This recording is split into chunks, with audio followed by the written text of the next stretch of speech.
முன்னாடி இன்றைக்கு வேளாண்மை செம்மலாக இருக்கின்ற கோபாலகிருஷ்ணனுடைய பண்ணையில் நான் கால் வச்சேன். இன்னைக்கு அவர் வேளாண் செம்மலாக இருக்கிறார்.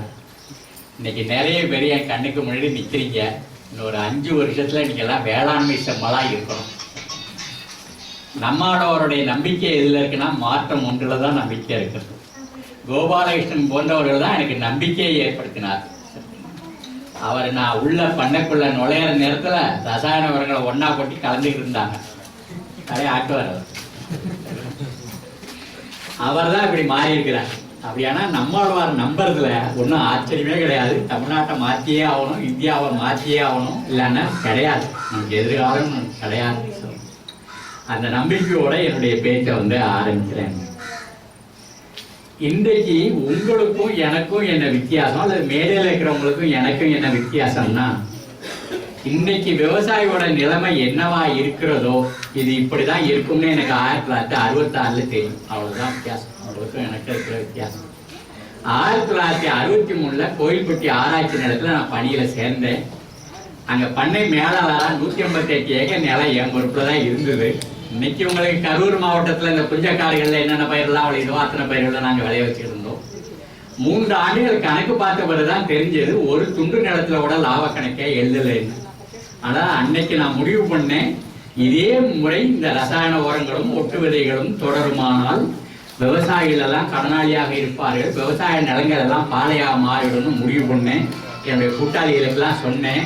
அவங்க சொன்னதெல்லாம் மறுக்கவே இல்லை. ஆனா என்ன சொன்னாங்கன்னா, அவசரப்பட்டு தெருவில் போய் நிற்காத, வெளியில ஏதாவது வேலையை பார்த்துட்டு போன்னு சொன்னாங்க. அதுக்காக இன்னொரு 3 வருஷம் இருந்தேன். நான் 1969 வெளியில வந்தேன். அப்பவும் என்னுடைய நிலை மாறல. இதே இந்த ரசாயனமும் இந்த ஒட்டு விதைகளும் இந்த எந்திரங்களும் நிலத்துல ஓடுமானால் விவசாயிகள்லாம் கடனாளியாக இருப்பார்கள், இந்த நிலமெல்லாம் மலடாகி போகும் அப்படின்னு அன்னைக்கு நினைச்சதான் கண்ணுக்கு முன்னாடி நடந்துகிட்டே இருக்கிறது. ஆகையினாலதான் நான் செய்வதுதான் சரிங்கிற அந்த ஒரே நம்பிக்கையோட அந்த நடைபோட்டுக்கிட்டே போயிட்டே இருக்கிறேன். திரும்ப நான் கலைப்படையவே கிடையாது, சோர்வடையதே கிடையாது. எனக்கு நல்லா தெரியும், அறிவு என்பது அடுத்தவன் சொல்லி வருவது கிடையாது, அவரவர்கள் அனுபவத்திலிருந்து வருவதுதான் அறிவு. அத இந்த புத்தருடைய கதை ஒண்ணு கிட்டத்துல கேட்டேன். புத்தர்கிட்ட ஒருத்தன் தன்னுடைய தந்தையாருடைய சடலத்தை கொண்டாந்து போடுறான். இல்ல சடலத்தை கங்கையாத்துல விட்டு இவர்கிட்ட வந்து நிக்கிறான். என்னன்னு கேட்கிறாரு. இல்ல யாராரோ இந்த செத்தவங்க மோட்சத்துக்கு போறதுக்கு என்னென்னமோ பண்ணிக்கிட்டு இருக்கிறாங்க, அவங்களெல்லாம் விட பெரிய ஆளு நீங்க. அதனால எங்க அப்பா இப்ப இறந்து போயிட்டாரு, இவர் மோட்சத்துக்கு போறதுக்கு நீங்க ஏதாவது பண்ணணும்னு சொல்ற. அவரு என்ன சொல்றாரு, 2 பானை வாங்கிட்டு வா அப்படின்னு சொல்றாரு. 2 பானையை வாங்கிட்டு வரா. அதுக்கப்புறம் போய் கொஞ்சம் வெண்ணெய் வாங்கிட்டு வா அப்படின்னு சொல்றாரு. வெண்ணெய் வாங்கிட்டு வர அவன் நம்புறான், இவர் ஏதோ பண்ண போறாரு, எங்க அப்பா கட்டாயம் சொல்லிட்டு போக போறாருன்னு அவன் நம்புறான். 1ல வெண்ணெயை வைக்க சொன்னாரு, 1ல கல்லுகளை போட்டு ஒரு பானையை நிரப்ப சொன்னாரு, 2 இடத்துல குளத்துல இறங்குன்னு சொன்னாரு. குளத்துல இறங்குனா 2 பானையை அப்படியே தண்ணிக்குள்ள அமுக்குன்னு சொன்னாரு. அமுக்குனாங்க. இப்ப என்ன பாக்குறேன்னு கேட்டாரு. வெண்ணெய் மிதக்குது, கல்லு உள்ள போயிடுச்சுன்னு சொன்ன.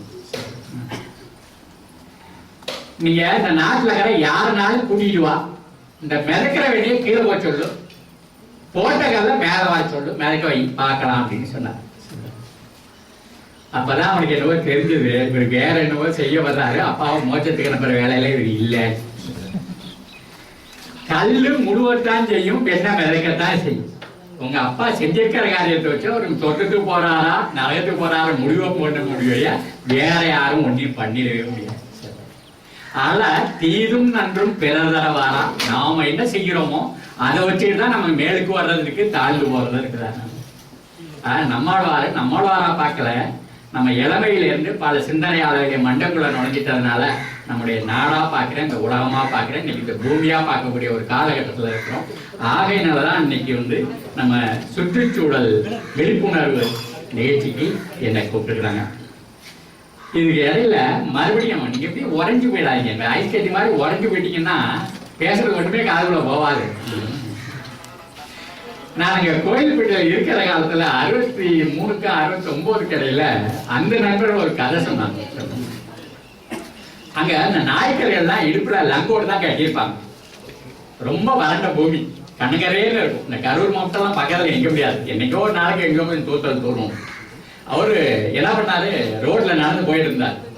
மழை பெய்ய ஆரம்பிச்சது. இப்ப நனைஞ்சு போனா எதை வச்சு துடைக்கிறது? அதான் பக்கத்துல ஒரு இடிஞ்ச கோயில் இருக்குது, அந்த இடிஞ்ச கோயிலுக்குள்ள நுழைஞ்சாரு. நுழைஞ்சு அப்படி உள்ள போனதே அப்படி தலையை தூக்குனாரு. அங்க ஒரு சாமி நின்று இருந்தது. அது சமண கோயில்.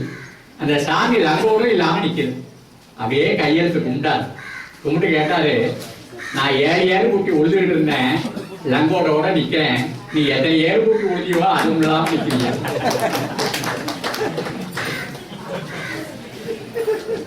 யோசிச்சு பார்த்தீங்கன்னாக்கா ஒரு 50 வருஷங்கள்